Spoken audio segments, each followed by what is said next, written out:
اتنے لوگ بیٹھے ہوئے ہیں، اگر مجمع میں سے میں چن کے 100 لوگوں کو کھڑا کروں، میں گارنٹی کے ساتھ کہہ سکتا ہوں 80 لوگ اس میں سے صحیح سے کلمہ بھی نہیں سنا سکتے، 80 لوگ صحیح سے کلمہ بھی نہیں سنا سکتے۔ تو ہم نے کہانی اور قصوں کے نام پہ قوم کو کیا سونپا ہے؟ قوم کو دیا کیا ہم نے؟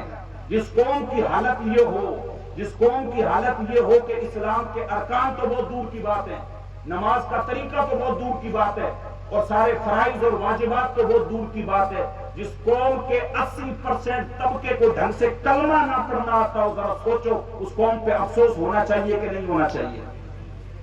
مجھے کھڑے ہو کے کچھ سنا کہ اگر کوئی پڑھے گا بھی تو کوئی لا الہ الا اللہ پڑھے گا، کوئی لا الہ الا اللہ پڑھے گا، کوئی محمد الرسول اللہ پڑھے گا، کوئی محمد الرسول اللہ پڑھے گا۔ ذرا سوچو آج ہماری حالت یہ ہے کہ ہمیں کلمہ تک نہیں آتا، تو لازمی کیا چیز ہے؟ ہم بنیادی جو چیزیں ان کی طرف آئیں اور ان کے ساتھ اپنے رشتے کو وابستہ کریں۔ جب اللہ اور اس کے رسول کی محبت میں پختہ ہو جائیں، پھر صحابہ، اہل بیت اور پھر اس قدر پھر بزرگان دین کی طرف پلٹیں، پھر وہاں پہ آئیں۔ ہم لوگوں کو صرف یہ ہو گیا، ابھی آج دیکھو میں تو چیزیں کچھ کہہ دیتا ہوں لیکن پھر لوگوں کو بری لگ جاتی ہے، مسئلہ ہو جاتا ہے کئی بار۔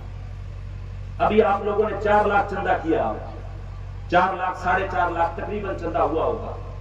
ہم لوگوں نے لنگر پکایا، حلوہ بنا دیا، بریانی بنا دی اور کھا کے ویسے کے ویسے جو ہے نا واپس۔ آدھی سے زیادہ پبلک تو جا چکی ہے، آدھے آپ لوگ بیٹھے ان میں سے آدھے سو رہے ہیں، آدھوں کا کہیں دھیان ہو رہے ہیں۔ اگر 4-4.5 لاکھ روپے ہم لوگ خرچ کر رہے ہیں ایک جلسے پہ، اور اس کا ریزلٹ کیا نکل رہا ہے؟ ریزلٹ کیا نکلے گا؟ اگر اس کا کوئی ریزلٹ کچھ بھی نہیں نکل رہا ہے تو پھر ہمارا یہ پیسہ جو ہے وہ خرچ کرنے کا فائدہ کیا ہوا؟ اگر ہم لوگوں نے یہ پیسے محبت سے، نوجوانوں نے کوشش کی ہے کہ ہم لوگ اکٹھا کر رہے ہیں اور جلسہ رکھ رہے ہیں، تو آپ لوگوں کا بھی حق بنتا ہے کہ کم سے کم یہ جیسے کھانے کے لیے آئے تھے ویسے کم سے کم بیٹھ کے سنیں، تاکہ ہمارے مفتیان کرام، ہمارے علماء کرام جو دین کی باتیں ہمیں بتانے آئے ہیں تو کچھ باتیں ہم لوگ سن کے اس پہ عمل کر سکیں۔ یا اس کھانا ہمارے گھر میں نہیں ہے، حلوے ہمیں نہیں ملتے، ہم نہیں کھا سکتے، اللہ نے بہت دے رکھا ہے ہمیں۔ ہم چاہیں تو روزانہ گوند پاک بنا کے کھا سکتے ہیں، ہم لوگ روزانہ گلاب جامن کھا سکتے ہیں۔ کون ایسا شخص ہے جس کو گوشت نصیب نہیں ہوتا؟ ہمارے گھر میں دیسی مرغے کھڑے ہوتے ہیں، ہم جب چائے بنا کے کھا سکتے ہیں، ہم پیران عظام کو کھلا سکتے ہیں تو خود بھی تو کھا سکتے ہیں۔ لیکن اگر کھانا ہی ہمارا مقصد ہے کہ آئیں صرف کھا کے چلے جائیں، جیسے آئیں ویسے ڈولوں میں بھرا اور چلے جائیں، اور چلو کوئی بات نہیں، جلسہ تو بڑا سونا تو سا رکھا ہے، لائٹاں بھی ٹھیک کیا نے، لیکن باقی اور سویرے جو ہے فصل وڈنی ہے وہ کرنا ہے، چلو چلیے پوچھے۔